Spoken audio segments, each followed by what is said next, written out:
এদিকে এসএসসি ও সমমান পরীক্ষার ফলাফলে এবারও এগিয়ে রয়েছে মেয়েরা, তবে কমেছে পাশের হার। সর্বোচ্চ পাশের হার ঢাকা শিক্ষা বোর্ডে ৭১.৬৩%। ১৫ বছরের মধ্যে সর্বনিম্ন পাশ করেছে চট্টগ্রাম বিভাগে। আর এবার দেশের ৩১২ শিক্ষা প্রতিষ্ঠানে কোনো শিক্ষার্থীই পাশ করেনি। এসএসসি ও সমমান পরীক্ষার ফলাফল বিশ্লেষণ করেছেন সহকর্মী শামীমুজ্জামান চৌধুরী।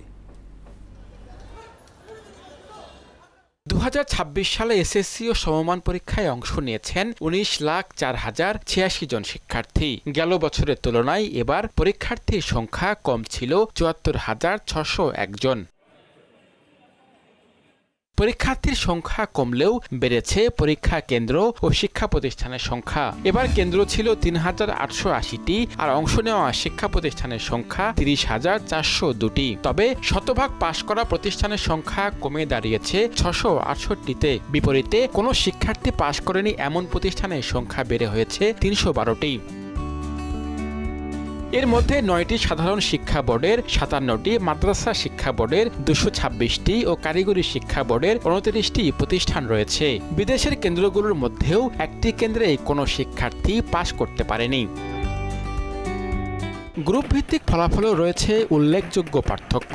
বিজ্ঞান বিভাগে ছাত্রদের পাশের হার ৭৭.৭৯%, আর ছাত্রীদের ৮০.৯০%। মানবিক বিভাগে ছাত্রদের পাশের হার ৪১.১৪%-এর বিপরীতে ছাত্রীদের ৫৪.৩৮%। আর ব্যবসা শিক্ষা বিভাগে ছাত্রদের পাশের হার ৫৯.৯৮%, যেখানে ছাত্রীদের পাশের হার ৬৯.৯২%। অর্থাৎ ৩ বিভাগে ছাত্রীদের পাশের হার ছাত্রদের তুলনায় বেশি।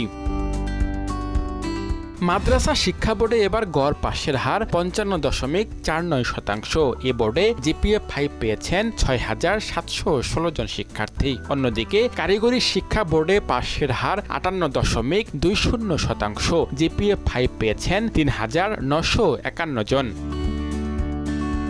বিদেশের ৯টি কেন্দ্রে এবার মোট ৪০২ জন পরীক্ষার্থী অংশ নেন। এর মধ্যে উত্তীর্ণ হয়েছেন ৩৫৪ জন, আর অকৃতকার্য হয়েছেন ৪৮ জন। বিদেশের একটি কেন্দ্রে শতভাগ শিক্ষার্থী পাশ করলেও অন্য একটি কেন্দ্রে কোনো শিক্ষার্থীই উত্তীর্ণ হতে পারেননি।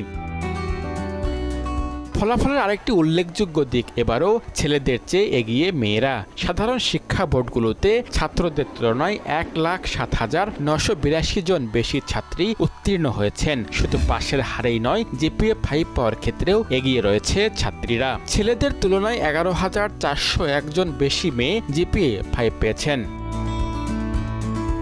সব মিলিয়ে ২০২৬ সালে এসএসসি ও সমমান পরীক্ষায় সার্বিক পাশের হার দাঁড়িয়েছে ৬২.25%। এবার জিপিএ 5 পেয়েছেন ১,১৬,৬৭৬ জন শিক্ষার্থী। সার্বিক ফলাফলের তুলনায় বিদেশে কেন্দ্রগুলোতে পাশের হার অবশ্য বেশ ভালো, তবে দেশের ভিতরে বোর্ড ও বিভাগ ভেদে ফলাফলে রয়েছে বড় ধরনের ব্যবধান। শামীমুজ্জামান চৌধুরী, মোহনা সংবাদ, ঢাকা।